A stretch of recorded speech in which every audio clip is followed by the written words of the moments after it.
Happy Halloween. Sorry, I couldn't resist.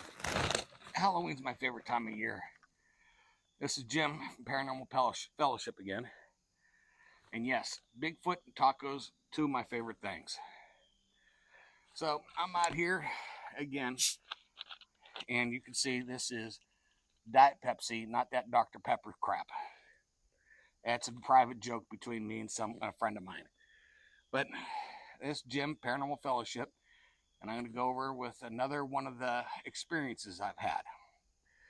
Because I've been in the paranormal field, whether it's ghosts, Bigfoot, UFOs, whatever, etc., since the 80s. Way too long. It tells you I'm an old fart. And if I lived closer to Loch Ness, I'd be out there looking for Nessie too. So before we get started with today's story, I want to go over a couple little things with you. Let me take a drink real quick.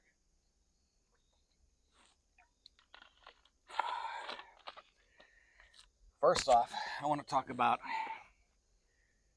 I just watched In Search of Leonard Nimoy, 1976, Bigfoot. For all you Bigfoot researchers out there, that show should depress you. From 1976, we ain't doing anything different than they were doing back then. If you can tell, there's a train coming over to my right, your left. And this train's quiet. This thing's almost hit me a couple times. So, let me get up here and I'll turn it for you so you can see it.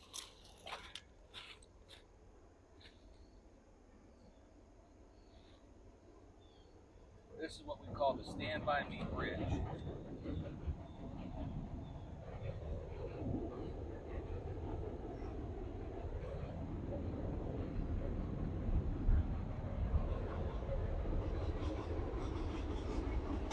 It's a short train, so I'm going to stop it.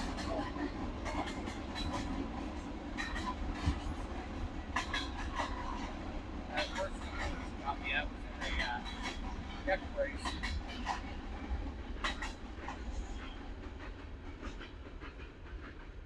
Alright. So anyway, back where we were. So since 1976, we're still doing the exact same stuff, the exact same way that we've always done it. And we're having the exact same results. No one's doing anything different. No one's trying anything different. And when you do suggest something besides go out there and make tree knocks or go whoop and then cast footprints that you find, they look at you like you got a third eye or a horn growing out of your head or something.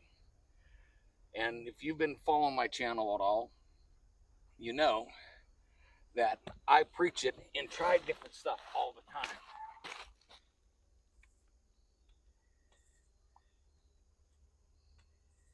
And I want to get the rest of y'all to try stuff different.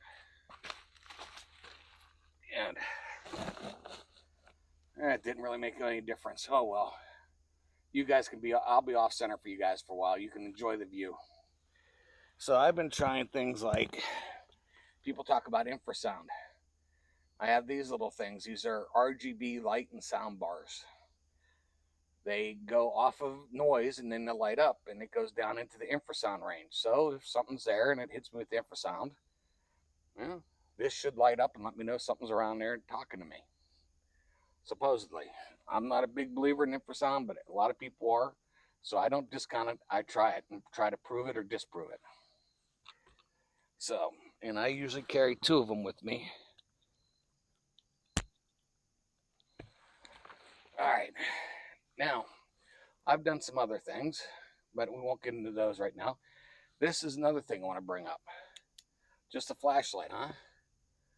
But look, it's purple, it's blue, it's purple. This is the infrared flashlight.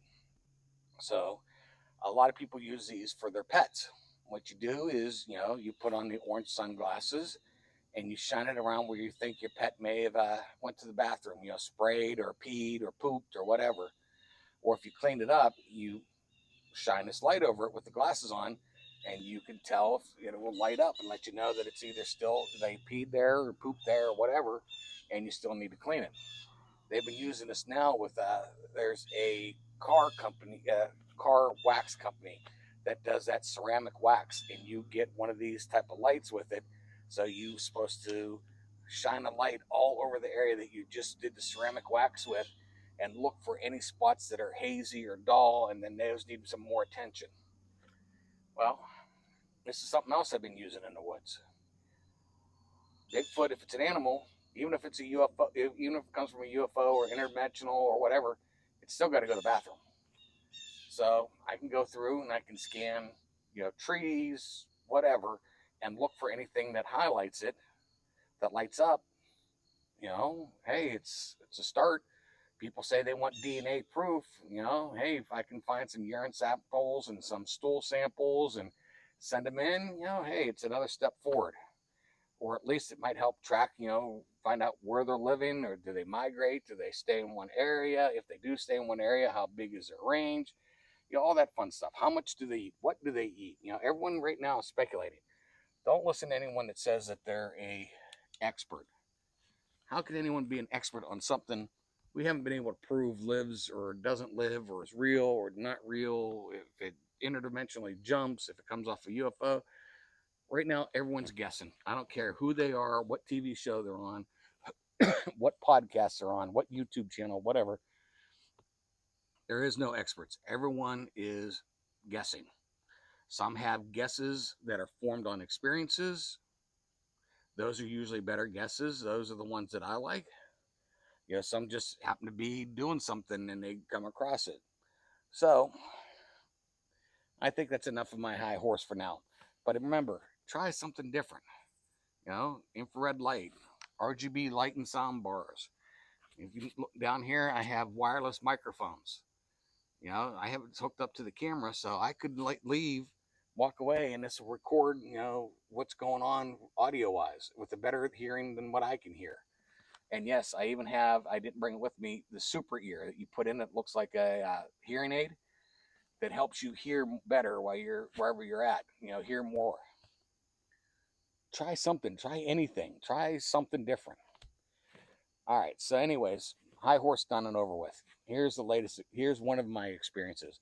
And this is going to be a Bigfoot experience.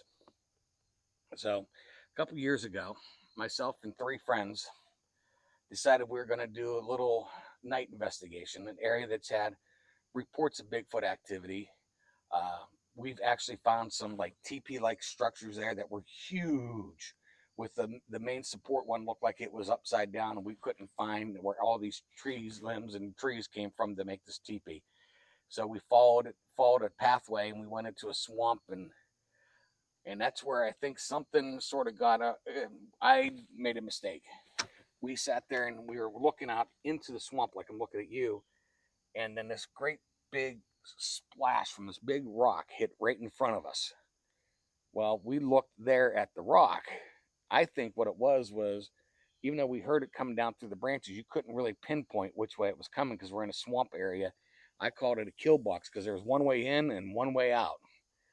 And we were looking that way towards where we heard the splash. Now that time's gone by, I think it was something from behind us that wanted to distract us so it could get by behind us without us seeing it.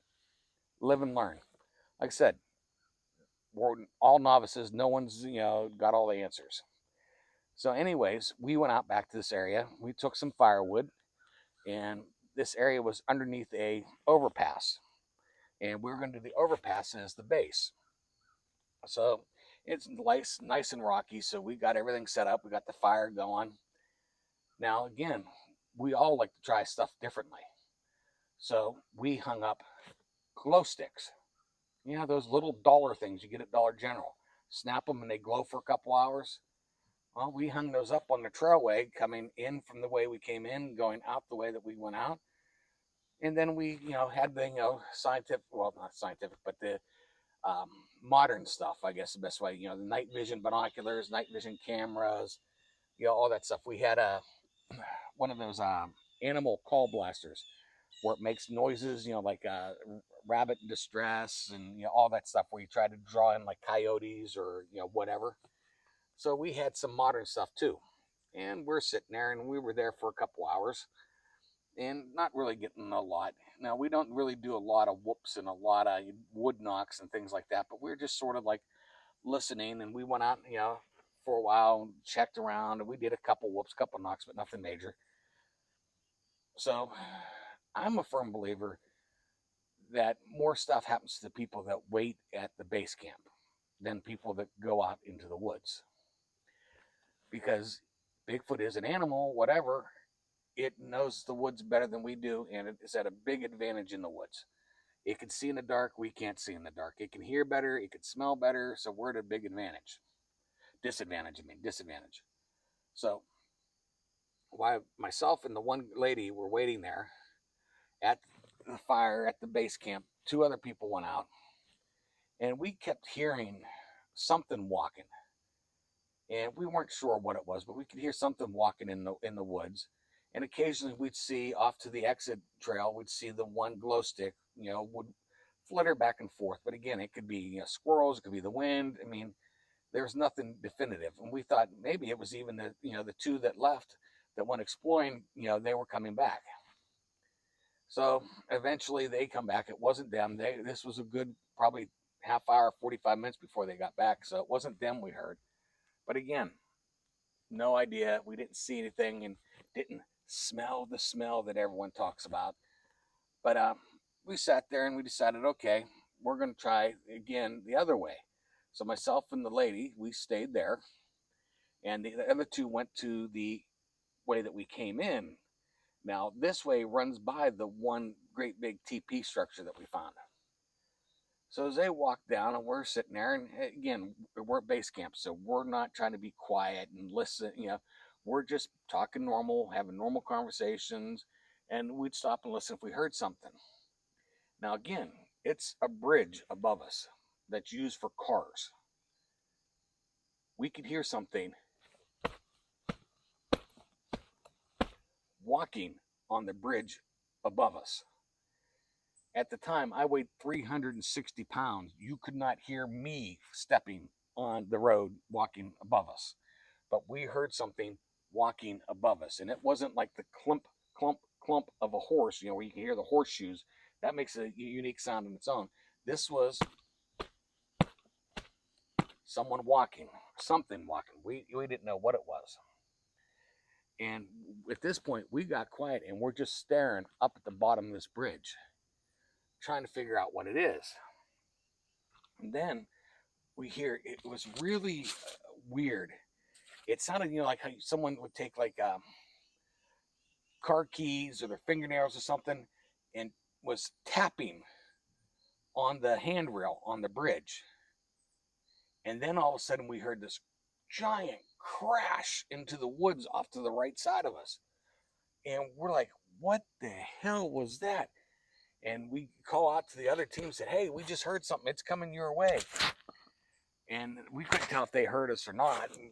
We didn't think of to have the walkie-talkies with us. And we hear that crash for a while, and then it all stops a little bit.